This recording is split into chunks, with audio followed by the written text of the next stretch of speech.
Hello, everyone, and welcome to the Unnext News Radio podcast, your news source for all things unexplained.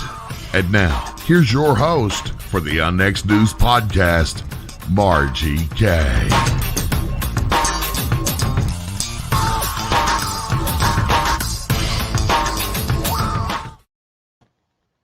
Good evening, everyone. I'm Margie K, and this is Unnext News, and it's on the Unnext Network. And I'd like to welcome you to the show and also to the network. If you want to see more information, visit www.unnextnetwork.com. And we've got more good things coming your way. Lots of shows are already in the queue, and you can see more information there. If you join up, we will give you a free membership and you'll receive our newsletter. So be sure to do that.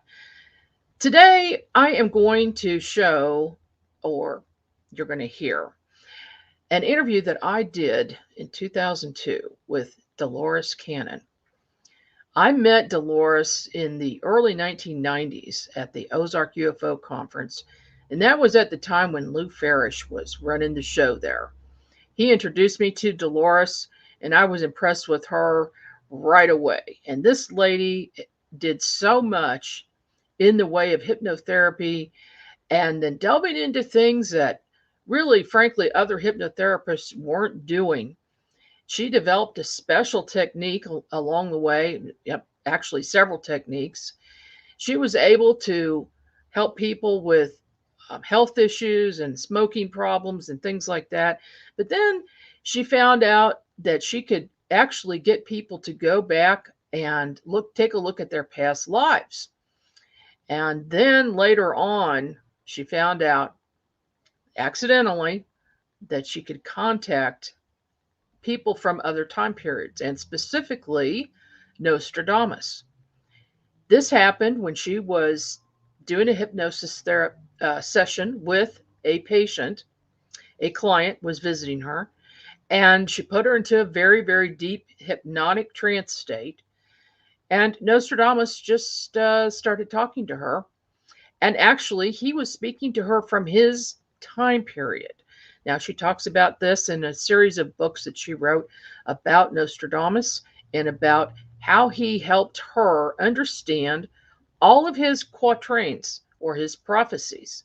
And they are very difficult to understand. If you just look at it, it's hard to decipher until after something happens. Then you can go back and look at it and say, oh my gosh, that kind of fit, or it really fit into his description.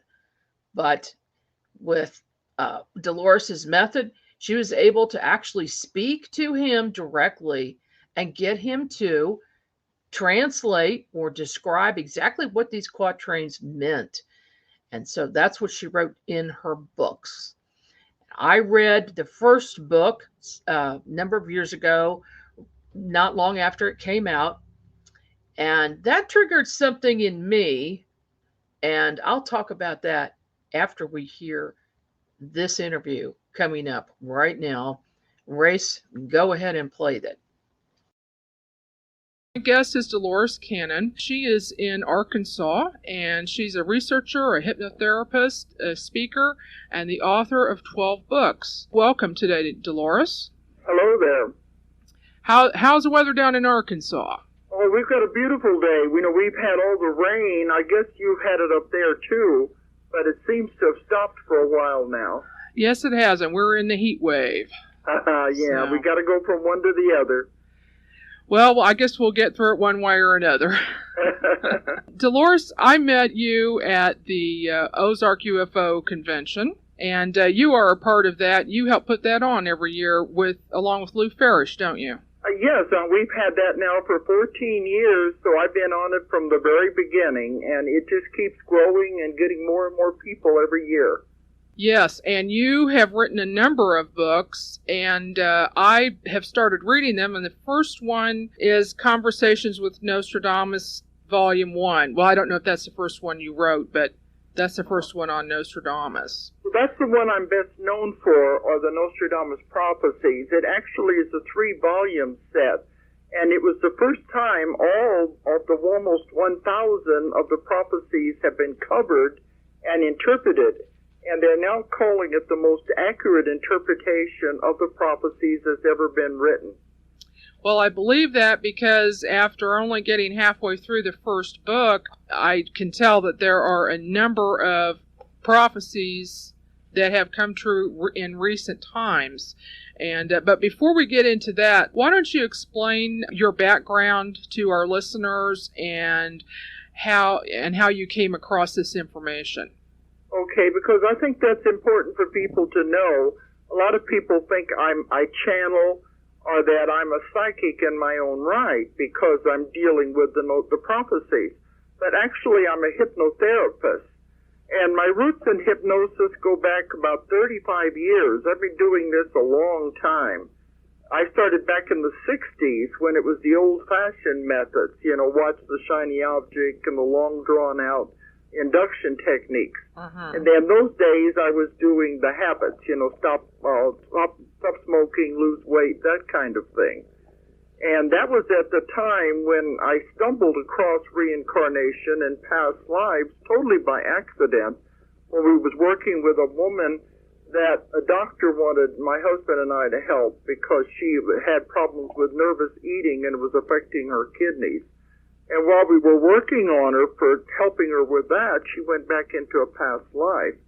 And in the 1960s, there was hardly anything out at that time to help anyone. The only book out was The Search for Bridie Murphy, and that one wouldn't even get printed today. Yeah. So we were just kind of blazing our own trail. We had no way of knowing what we were getting into. But I'm going to make it short because it is quite a long story about the things that happened. But it ended up that we were Navy that time. My husband was a 21-year Navy veteran.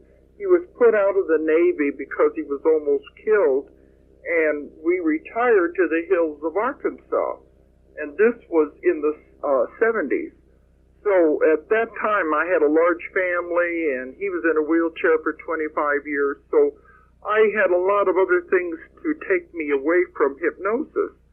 But it was about 25 years ago, I wanted to get back into it when the kids were grown, they were getting married and going off to college. And then I knew there must be easier methods, faster methods than the old-fashioned ones. Now the hypnosis is done with imagery and visualization. So I studied those methods, and I came up with my own technique. And what I've been doing now for 25 years is called past life therapy. This is where you take the person into the other lifetimes to find out the answers to problems in this lifetime.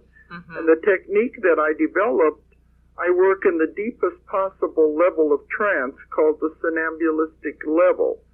At that level, you get wonderful information that just pours out of people. And that's why I've written so many books, because it is like time travel. You are there in every respect. And isn't that is the level that I work at, and I've been able to find miraculous cures, and I don't use that word lightly, of people who have physical problems, phobias, allergies, all kinds of things that they haven't gotten any help for.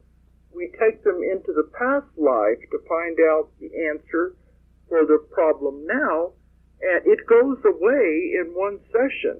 Quite a valuable form of therapy, and I speak before boards of doctors and psychiatrists now because they're wanting to learn it. Okay, so when the person finds out what the problem is and why they're having it, then it goes away automatically? Yes, because often it is just trying to tell them something that they don't understand. And they can find out how powerful the mind really is, that you can heal your body with your mind. And I've had hundreds and hundreds and hundreds of cases with doctors' records being sent to me, so I know it's a very valuable form of therapy. Well, that's very interesting. I met somebody who was at a workshop in Hawaii, and she was deathly afraid of going in the water.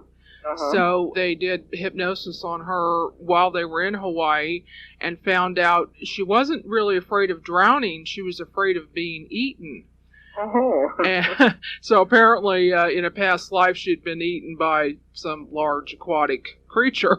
Well, so you can go. It can always be something you're not expecting. Yeah, and then that's why you have to have an open mind when you're doing this, anyway. So that's why I consider myself the reporter, the investigator of lost knowledge. Because as I've been doing this for so long, I have found information that's been lost, forgotten, or probably was never known at all. And this, if you want to talk about the Nostradamus, that is probably the strangest case they've ever had on record, because it's never been done before. It's not channeling, it's not really hypnosis. It's actually time travel to another time and being there in that time. So it was a tremendous experience when all of this happened. That is an extremely interesting way that you got in touch with him. Can you just briefly tell our audience how that happened? Yeah, I just wanted to bring that up because that is really strange. But this was in 1986. Now, see, these books have been out since 1989, and they have been reprinted so many times that they were out long before most of these prophecies ever began to occur. So they are definitely, it's verification. You know, you can say anything after the fact. But these have been in print, and they've been reprinted, and I always put the updates in every time to talk about the ones that have come true. But it began in 1986. And I was working with a woman who really didn't have any problems, but she didn't even know much about metaphysics. She didn't even know who Nostradamus was. But we went back into a past life where she was a student of Nostradamus in France. And he was teaching. He was a doctor, and he was teaching students. They thought he was teaching them medicine. Actually, he was teaching them metaphysics and ways to see the future, which was forbidden in that time because of the Inquisition with the church. But she began telling me about Nostradamus, and that's when everything got very strange, because she suddenly said, he wants to speak to you. And that doesn't happen in normal past life regressions. But suddenly she began a conversation where she would tell me what he was saying, and then she would repeat to him what I was saying. And he said he had been looking for a link to the future because he could see that his prophecies were not being correctly interpreted, and the time was coming when they were going to come true. So he said he had an assignment for me. He wanted me to find the book that had his prophecies in it in our time period, and read them to him one by one, and he would explain them to me, anagram by anagram and symbol by symbol, because they are highly complicated. And I was to tell the world and try to warn them in time of the things that he was seeing. You probably know these were written in a form of code. Yes. It's called quatrains. I didn't even know what a quatrain was in those days. But a quatrain is a four-line poem, or in the case of Nostradamus, it's a four-line puzzle or prophecy. And they have puzzled people for 400 years. And I had never read any of these.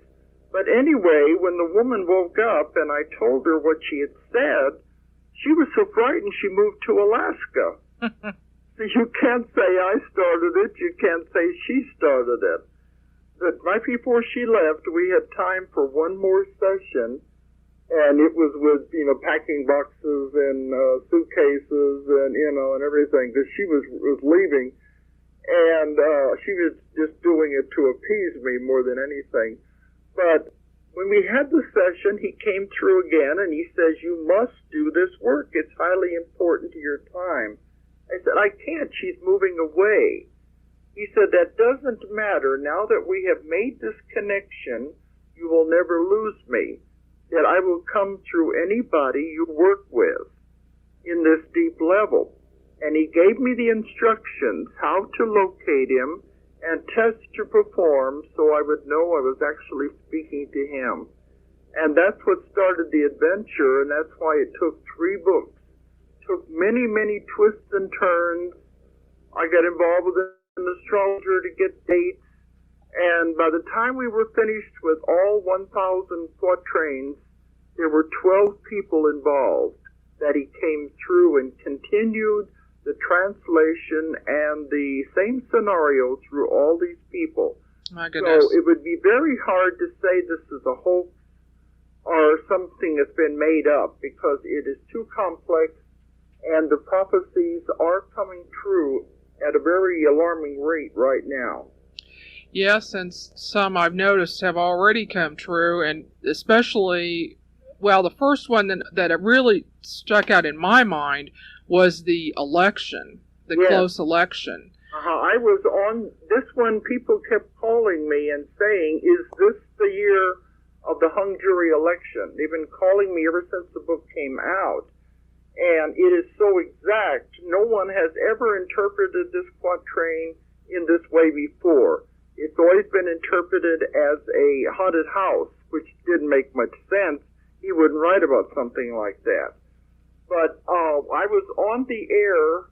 I did a conference the week before the election, told them about this, and I was on the air the night of the election. And everybody said later this was the most accurate prophecy they have ever heard of. Do you want me to kind of condense it down, or what? Yeah, why don't you do that? Because I've got it here in front of me. I knew you were going to ask about it. Yeah, I have it in front of me too, but it's kind of long. Yeah, it is long, and I've got some of the areas highlighted that kind of make it easier. But I won't read the quatrain because it is complex unless you want me to. Oh, well, Yeah. I can. People can see that by listening to it, you're not going to ever be able to figure it out. His prophecies are very complex. Let's do that with this one. Okay. This is why no one has ever figured it out. Okay. It's called The Bones of the Feet and the Hands Locked Up. Because of the noise, the house is uninhabited for a long time. Digging in dreams, they will be unearthed. The house healthy and inhabited without noise. See, listening to that, it doesn't make any sense. But as we worked with him, he explained every little piece of all of these. And they're never vague when he does it. I'm just going to condense this. He says, the house refers to the White House. The concept he's trying to put across is a combination of 2 concepts that cannot be explained in 1 or 2 words. He first shows the concept of a hung jury so that a sentence cannot be decided upon in court. But he's applying that concept to an election. A hung election with the nation being the hung jury, with the vote being very evenly divided between 2 different men for president. The Electoral College will not be able to make the decision either because the vote will be so even, so finely divided throughout the entire nation that it will temporarily freeze the processes of democracy, the hands and the feet. See, that's the symbolism. The very core of the operation, that is the election, will be locked up, frozen. That the people will be clamoring for whichever candidate they voted for, and it will cause a great noise through the entire nation. Can you see the clues in there? That's amazing. It will be a touchy subject due to the world situation in general at the time. Thus, if one or the other candidate is put in office, it would be at the risk of causing another civil war or at least a revolution. He says at a time of great pressure, because even more explosive than the Vietnam era. It will be a while before they work out a compromise and hold another election to come up with a candidate acceptable for all, one who can be installed in the White House without the threat of the noise and confusion, whatever. I think when he says they'll hold another election, I think he saw them recounting all those votes. Absolutely. And he would not have known what else to explain it by. But he says right here, this one last part, I said, what does the part about digging in dreams mean? He says, in the process of trying to find a solution to the problem, There will be a lot of oratory, bringing up a lot of concepts about patriotism, love of country, and such, and bringing up the dreams of the founding fathers of the nation. And, you know, that's all we heard during that time. Yes, it was. And there's much more, but that is a condensation of that quatrain, and it is highly accurate. Yes, I call it is. the hung jury election quatrain. Well, it's time for a break, so let's let everybody kind of digest that for a minute, and then when we come back, we'll take phone calls. Okay, we also want to go into the one about 9/11 and the Pentagon. Yeah, we'll do that first. We'll be right back.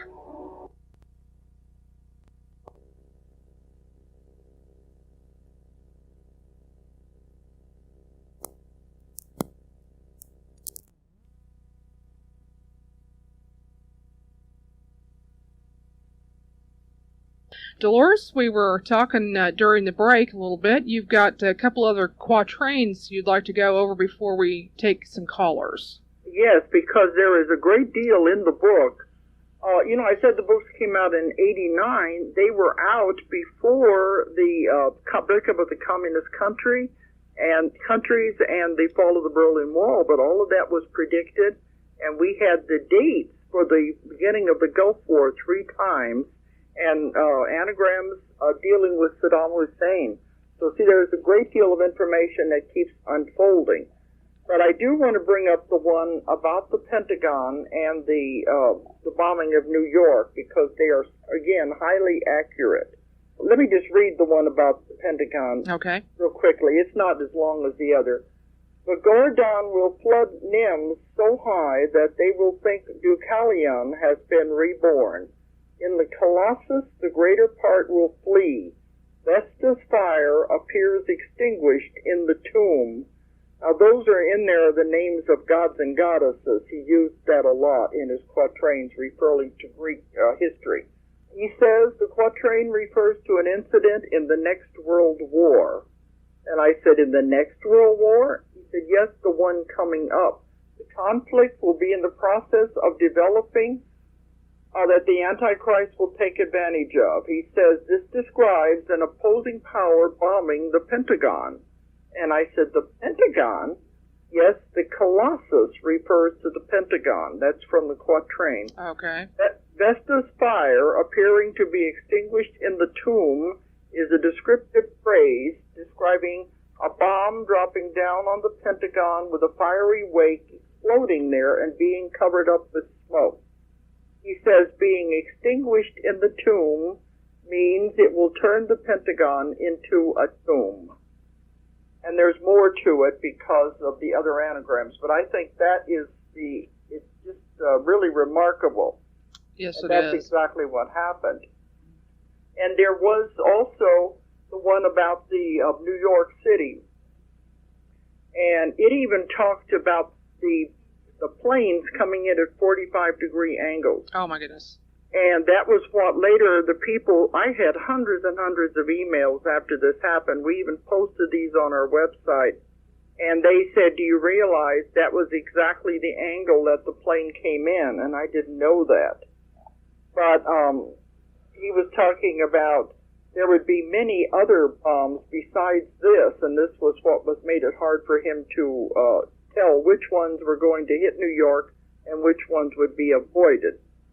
Because they said they would be tracked on radar, the planes would, as they were coming in.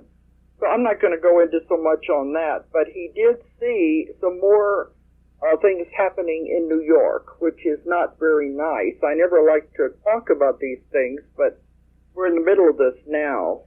One of the quatrains deals with that the Statue of Liberty could be blown up by a bomb placed in New York Harbor.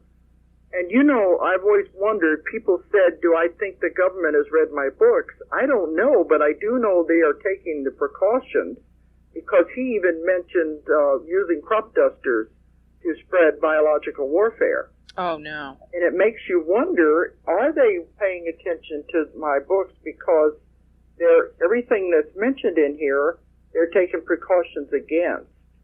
Because he also saw biological warfare, especially in New York and London at the same time. Really? So these are things I try to warn people about when I'm doing my lectures, and I just kept hoping it would never happen. I was caught in the middle of that. I was at a conference, and we had to drive home because they grounded the planes. And the next few days later, I had to be at the biggest UFO conference in the United States in Laughlin, Nevada. And they said, change the topic of your talk and speak about these prophecies. And I got up there and said, I never thought I would actually be giving this lecture, that it was happening. It was always conjecture, that maybe we could stop it. And didn't Nostradamus tell you at one point that we could actually change the future if we really wanted to? Yeah, and that's what I kept hoping was going to happen, because I've been lecturing on these for 10 years. He said, you don't realize the power of your own mind, that the quatrains, the prophecies, the future are not set in stone. They don't have to occur. There's many probabilities and possibilities that all go off of what people do. You make decisions that could turn your own life around and just by going a different direction.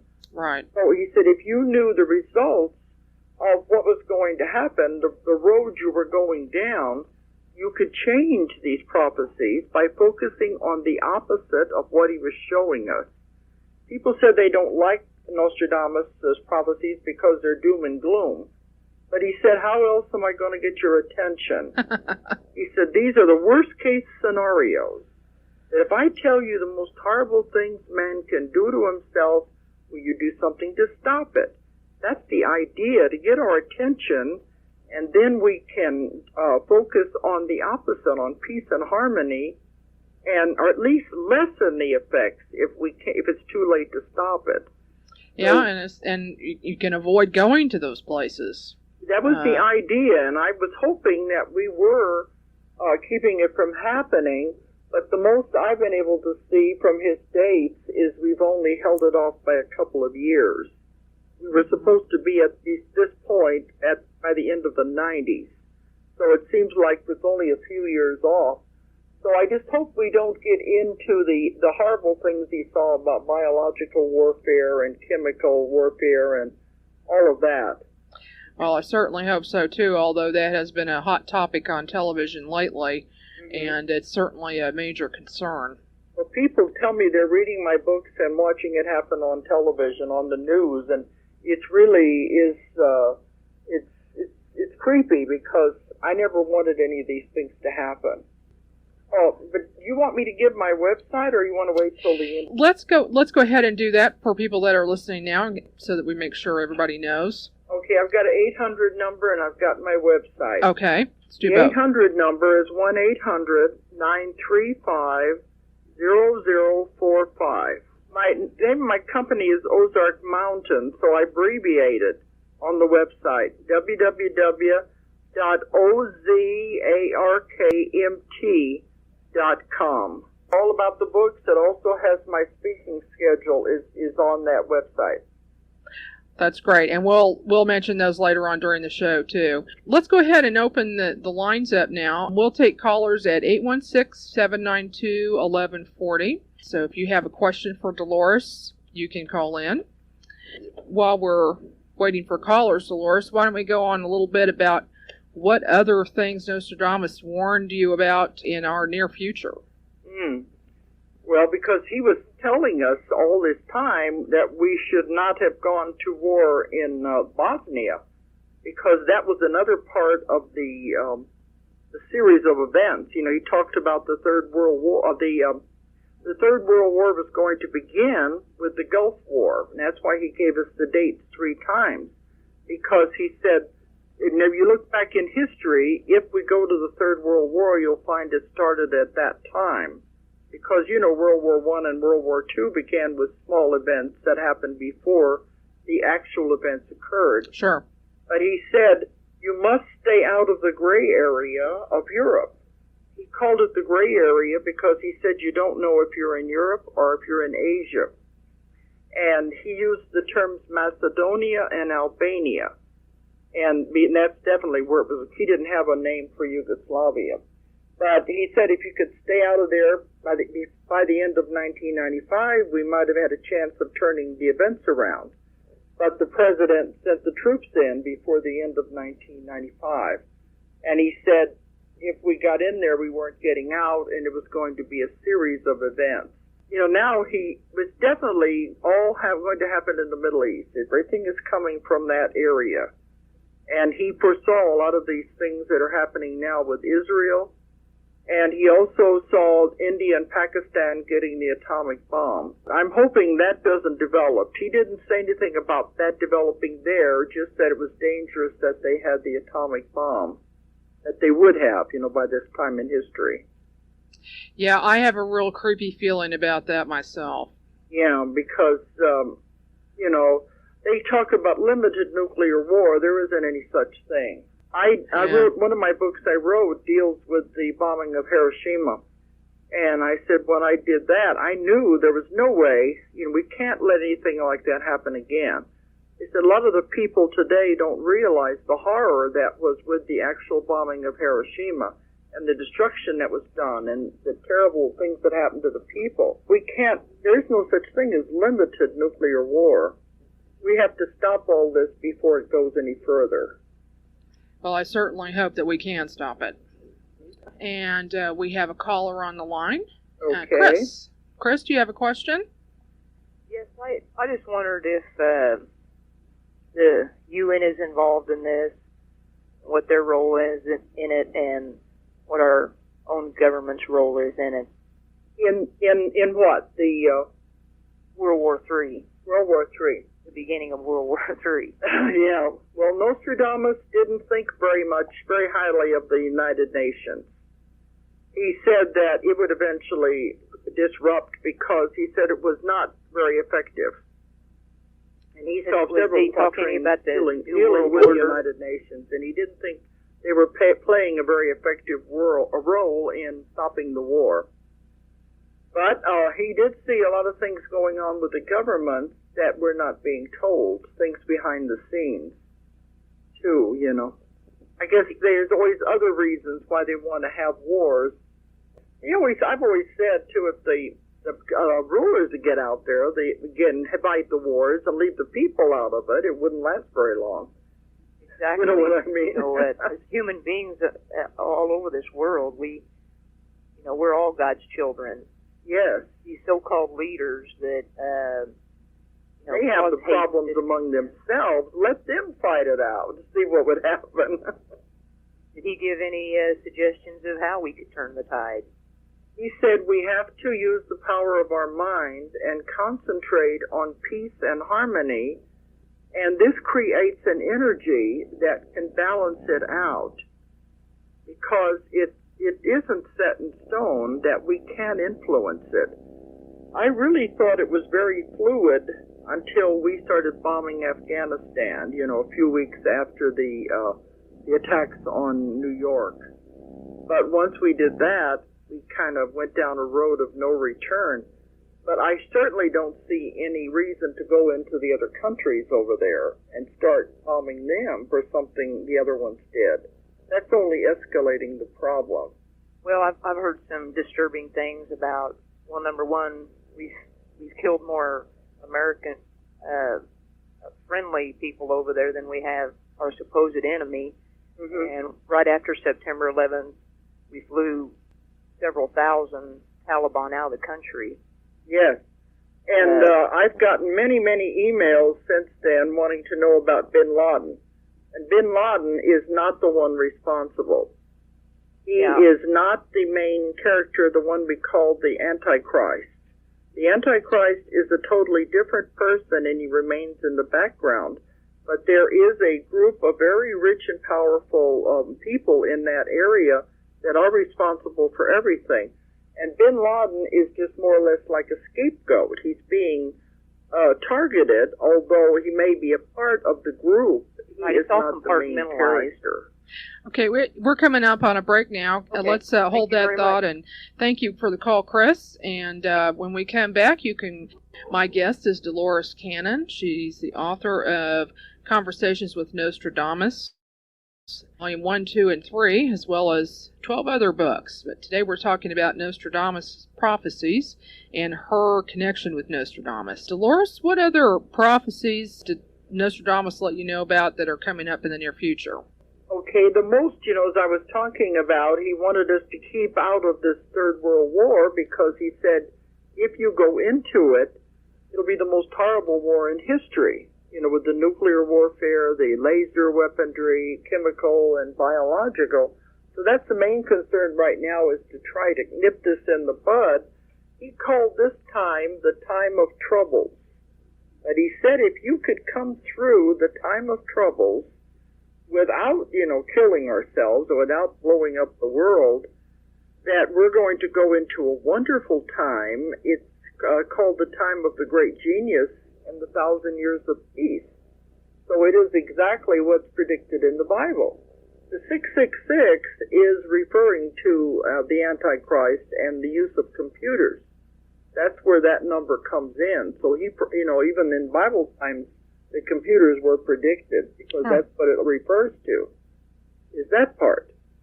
And he told us a lot about the coming computers, and this was back in the 80s.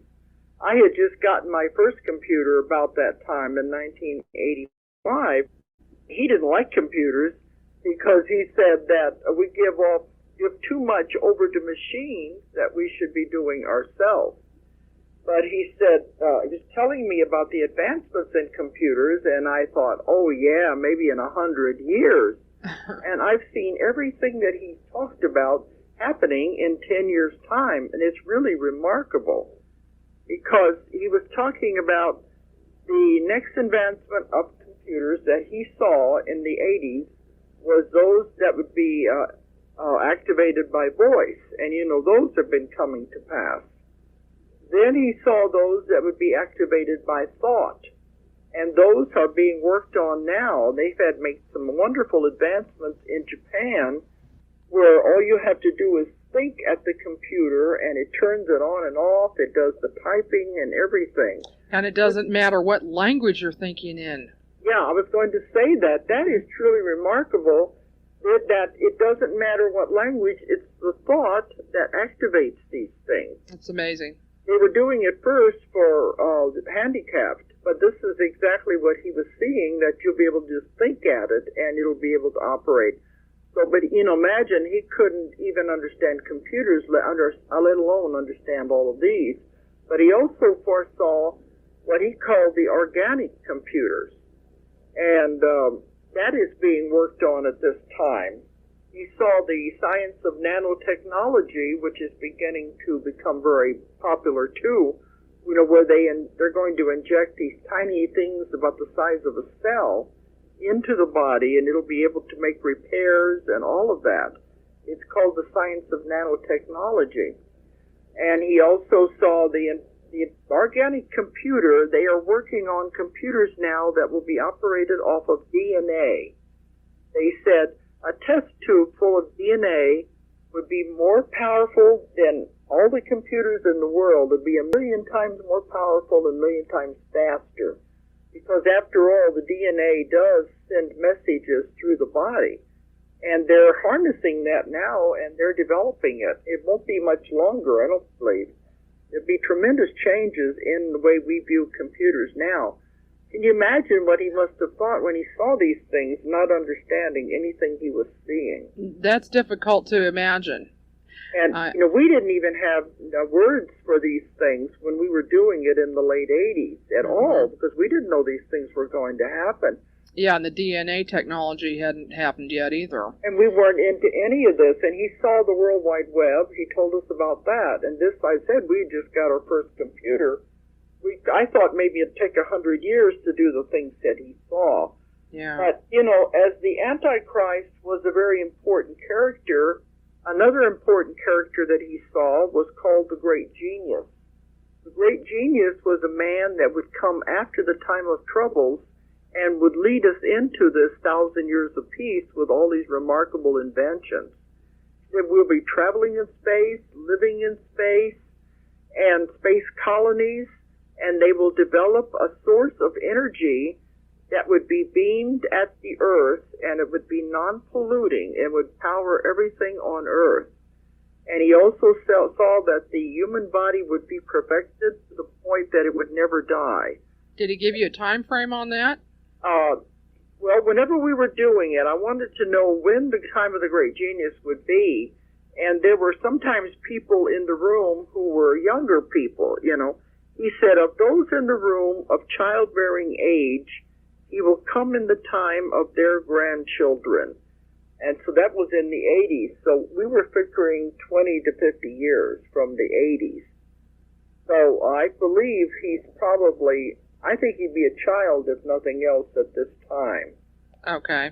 And I've got lots of letters from people, because, you know, the children that are coming in now are so remarkable that they're wanting to know if one of these children could be the great genius.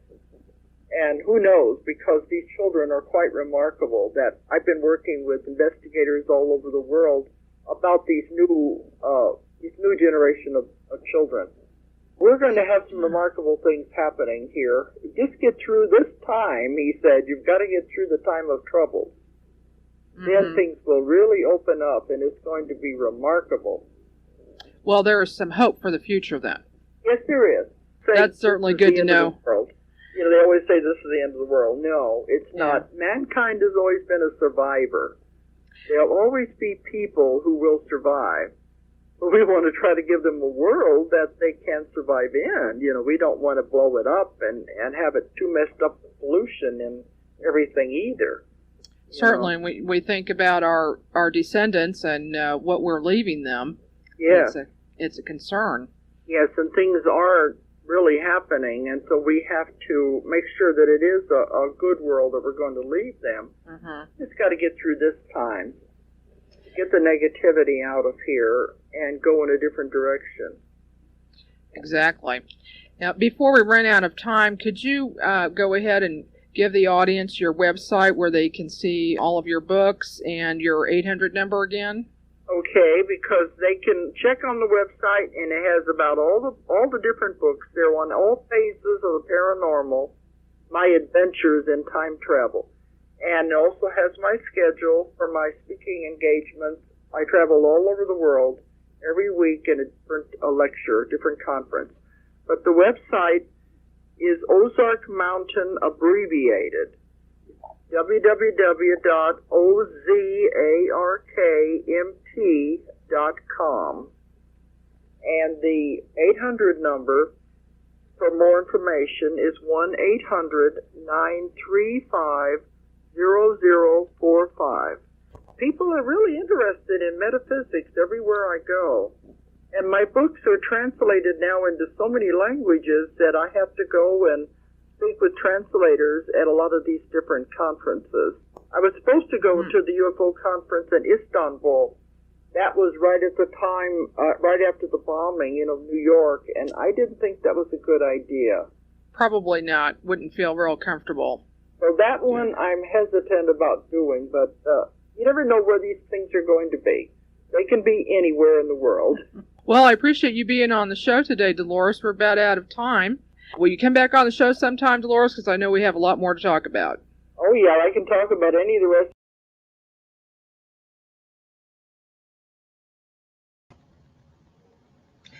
Well, that was quite an interesting interview. And I'll tell you what triggered me to contact Delores and ask her to be on my program. And that was the fact that I read her first book about Nostradamus. And that kind of gave me an idea to try something. Now, I'm a remote viewer, and I have been for quite some time.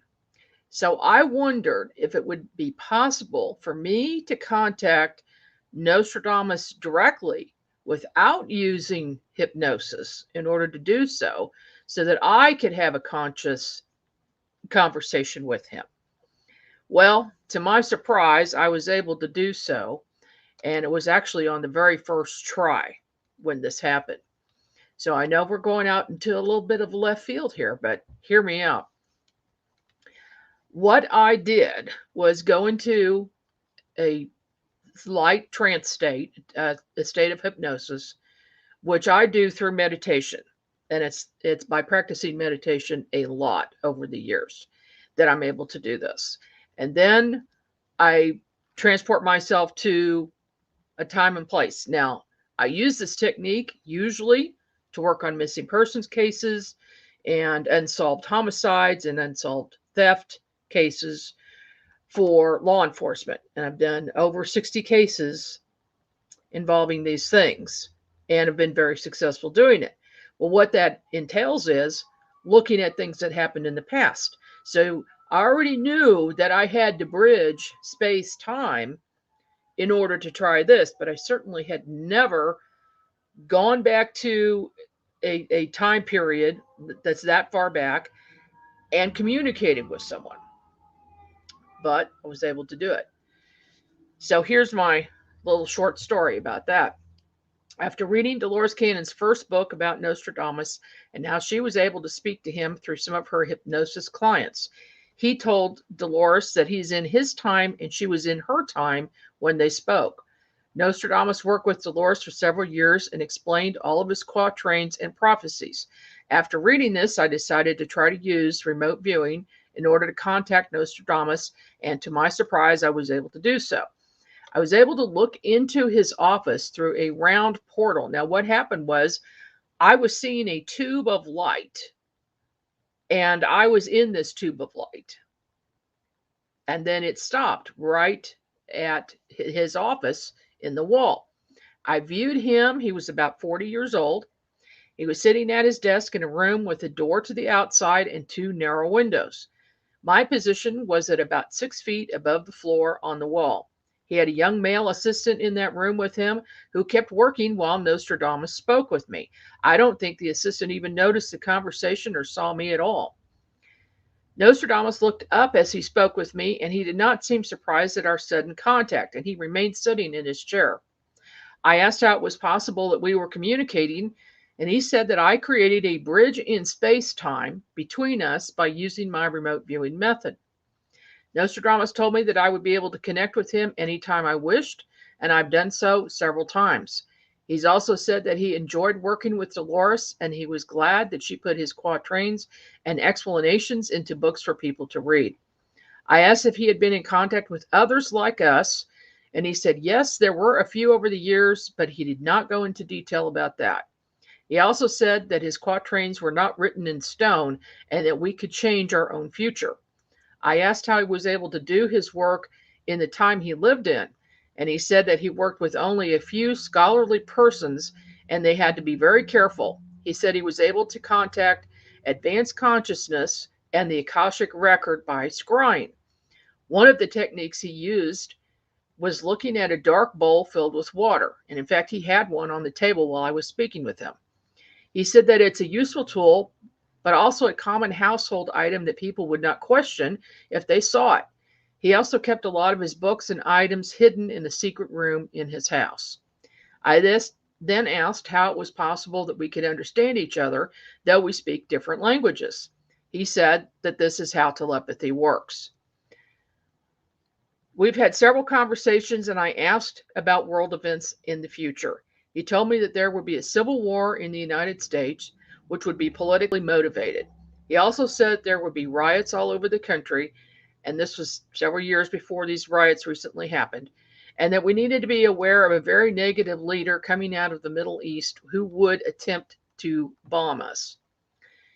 And then he also said, though, on a good note, that there would eventually be cures for all diseases, and that humans would no longer be ill, and that the only reason that we would have hospitals and doctors is for injuries.